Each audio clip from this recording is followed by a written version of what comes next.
America మితిమీరిన డిమాండ్ల వల్ల ఒప్పందానికి రాలేకపోయామని ఇరాన్ విదేశాంగ శాఖ తెలిపింది. చర్చల సందర్భంగా వివాదాస్పద అంశాలు లేవనెత్తారని విమర్శించింది.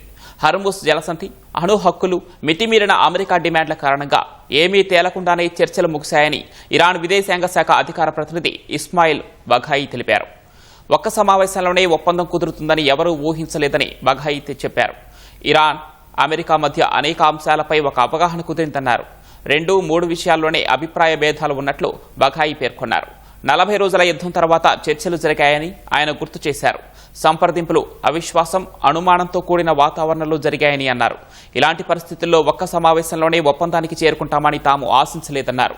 అంతకుముందు చర్చల విజయం అనేది అవతలి పక్షం చిత్తశుద్ధి, మంచి ఉద్దేశంపైనే ఆధారపడి ఉంటుందని ఆయన అన్నారు. ఇరాన్ చట్టబద్దమైన హక్కులు, ప్రయోజనాలను అంగీకరించడంపైనే చర్చల ఫలితాలు ఉంటాయన్నారు. ఇరాన్ ఎదుర్కొన్న భారీ నష్టాలు తమ సంకల్పాన్ని మునుపటి కంటే బలోపేతం చేశాయని వివరించారు.